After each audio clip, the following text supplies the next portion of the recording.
Salary negotiation skill இந்த ஒரு ஸ்கில்லை நீங்கள் மாஸ்டர் ஆகலை அப்படின்னா உங்களுடைய சம்பளத்தில் எத்தனை பர்சன்டேஜ் ஹைக் வரணும் வரக்கூடாது அப்படிங்கிறத ஹெச்ஆர் தான் முடிவு பண்ணுவாங்க. நெகோஷியேஷன் ஸ்கில் அப்படிங்கிறது உங்ககிட்ட இருந்துச்சுன்னா நீங்கள் முடிவு பண்ணலாம். பிகாஸ் ஒரு ரியல் கேஸ் ஸ்டடி சொல்கிறேன். லாஸ்ட் வீக் என்னுடைய தங்கச்சிக்கிட்ட இருந்து கால் வருது.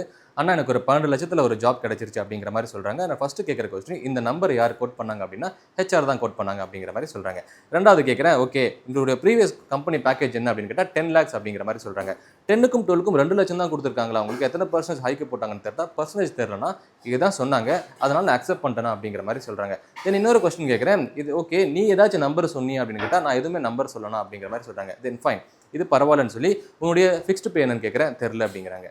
பேசிக் பே என்னன்னா தெரில அப்படிங்கிற மாதிரி சொல்கிறாங்க. எத்தனை பர்சன்டேஜ் பிஎஃப்ல பிடிக்க போகிறாங்கன்னா தெரில அப்படிங்கிற மாதிரி சொல்கிறாங்க. உங்களுடைய annual incentive plan performance bonus இருக்கான்னு கேட்டால் தெரில அப்படிங்கிற மாதிரி சொன்னாங்க.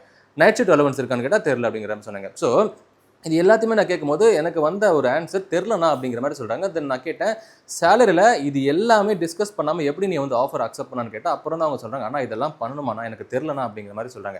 இதை நான் ஏன் சொல்கிறேன் அப்படின்னா, இன்றைக்கி நிறைய பேர்கிட்ட ஒரு ஹெச்ஆர்கிட்ட வந்து கால் வருதுன்னா ஹெச்ஆருடைய ஸ்கில் என்ன, உங்ககிட்ட நெகோஷியேட் பண்ணணும். ஸோ உங்களை எந்த அளவுக்கு கம்மியாக எடுக்கணுமோ அதே மாதிரி மார்க்கெட் ஸ்டாண்டர்ட் எடுக்கணுமோ எடுக்க பார்ப்பாங்க. தாண்டி உங்ககிட்ட அந்த நெகோஷியேஷன் ஸ்கில் அப்படிங்கிறது இருக்கும். அப்போ தான் நீங்கள் ஹெச்ஆர்கிட்ட கவுண்டராக கரெக்டாக நீங்கள் வந்து பேச முடியும். 3 விஷயம் ரொம்ப இம்பார்ட்டன்ட். ஒரு ஹெச்ஆர்கிட்ட வந்து கால் வருது அப்படின்னா ஃபஸ்ட்டு சேலரி நெகோஷியேஷன் ஸ்கில் அப்படிங்கிறது காமாக இருக்கணும்.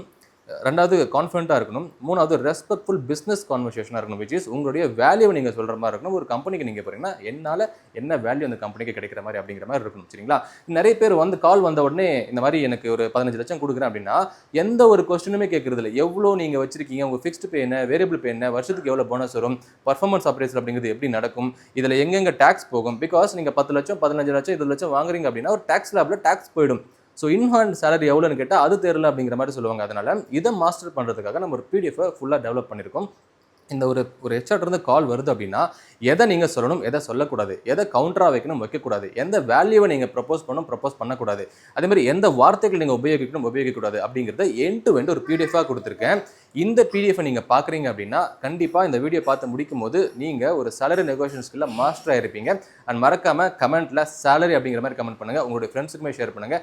அந்த பிடிஎஃபை உங்களுடைய டிஎம்க்கு அனுப்புகிறோம். அந்த டிஎம்மை பார்த்துட்டு மறக்காமல் உங்களுடைய மொத்த ஸ்கில்லை பூஸ்ட் பண்ண பாருங்கள். கான்ஃபிடென்ட்டாக பேச கற்றுக்கோங்க. சேலரி எப்படி நெகோஷியேட் பண்ணணும் அப்படிங்கிறத இந்த பிடிஎஃப் மூலமாக நீங்கள் கற்றுக்கோங்க.